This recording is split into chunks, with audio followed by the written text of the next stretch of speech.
Dalam kitab-kitab akidah, ulama menyebutkan bahawa wajib beriman dengan kedatangan Imam Mahdi. Wajib beriman. Dia antara benda i'tiqad seorang muslim.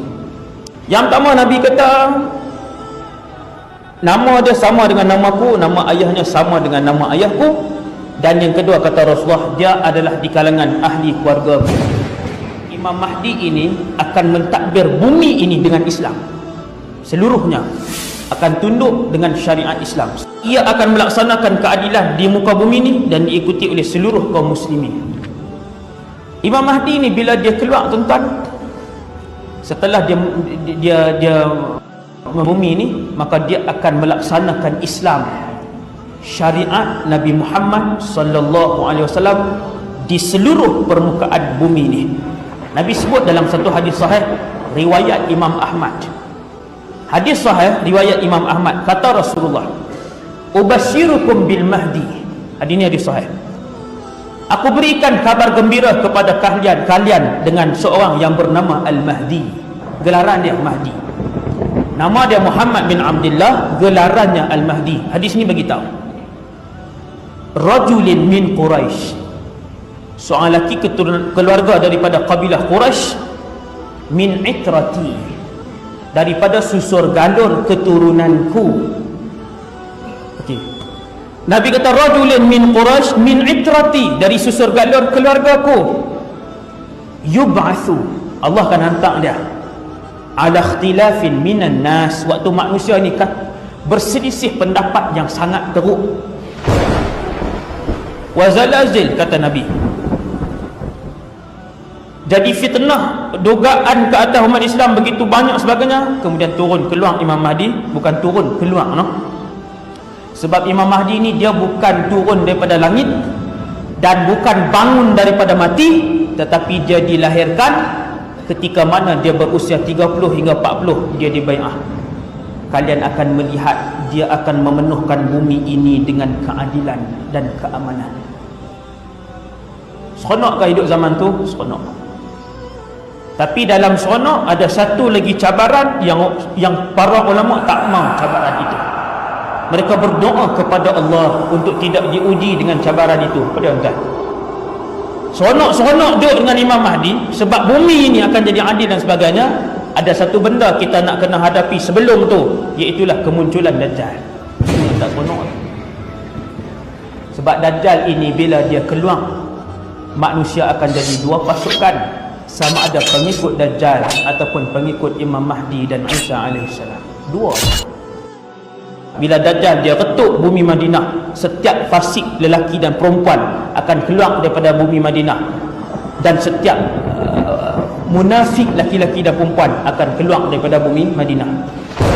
Kemudian kata Rasulullah, seperti mana bumi ini penuh dengan kezaliman dan juga maksiat, begitulah ketika mana datangnya Imam Mahdi, bumi ini akan dipenuhkan dengan ketaatan dan juga keadilan. Kemudian yarda anhu sakinus sama'i wa sakinul ard, seluruh penduduk langit dan bumi akan meredainya. Waktu tu semua orang suka dengan dia. Yang Islam pun suka dengan dia, yang tak Islam pun suka dengan dia. Imam Mahdi keluar bukan bermaksud semua orang masuk Islam, tidak. Maksud Imam Mahdi keluar tak ada kemungkaran dah. Dia amankan bumi ini. Yang kafir masih tetap ada, bayar jizyah kepada kerajaan Islam. Yuqassimul mala sihaha, Nabi kata pada zaman Mahdi memerintah bumi ini, sebelum Nabi Isa perintah, dia akan serahkan tampuk pemerintahan itu kepada Nabi Isa. Waktu zaman dia lagi, kekayaan setiap negara ataupun kekayaan hasil mahsul bumi ini akan dibahagikan secara sama rata. Akan kembali keadilan dan keamanan seperti mana zaman Umar ibn Abdul Aziz radhiyallahu anhu.